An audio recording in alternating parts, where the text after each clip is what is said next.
হেরেও বিধানসভার বই ফেরত দেননি মমতা বন্দ্যোপাধ্যায়। রবীন্দ্র রচনাবলী ফেরত না দেওয়ার অভিযোগ মমতা বন্দ্যোপাধ্যায়কে বিঁধলেন রাজ্যের গ্রন্থাগার মন্ত্রী।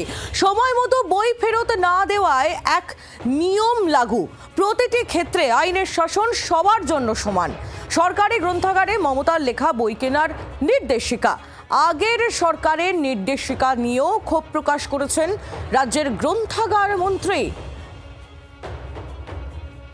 প্রসেনজিৎ মালাকার আমাদের প্রতিনিধি এই মুহূর্তে আমাদের সঙ্গে রয়েছেন টেলিফোন লাইনে। প্রসেনজিৎ, বিধানসভার বই ফেরত দেননি মমতা বন্দ্যোপাধ্যায়, শুধু তাই নয়, সরকারের তরফ থেকে নির্দেশিকা জারি করা হয়েছিল যে মমতা বন্দ্যোপাধ্যায়ের লেখা বই কিনতে হবে।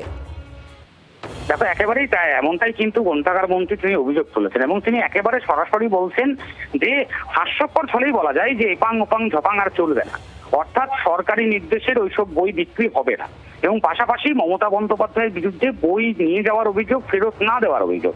এবং তিনি একেবারে স্পষ্ট করে বুঝিয়ে দিয়েছেন যে অন্যান্য যারা বই নেয় তাদের ক্ষেত্রে ঠিক যে আইনানুগ ব্যবস্থা গ্রহণ করা হয়, ঠিক এই ক্ষেত্রে দাঁড়িয়ে মমতা বন্দ্যোপাধ্যায়ের বিরুদ্ধেও একই ব্যবস্থায় গ্রহণ করা হবে।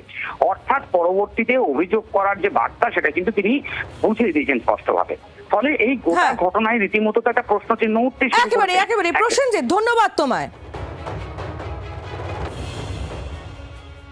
প্রাক্তন মুখ্যমন্ত্রী হয়ে যদি বই নিয়ে গিয়ে ফেরত না দেন, একটা সাধারণ মানুষ বই নিয়ে গিয়ে ফেরত না দিলে যে ধরনের তার শাস্তি হওয়া উচিত, একই শাস্তি তারও হবে।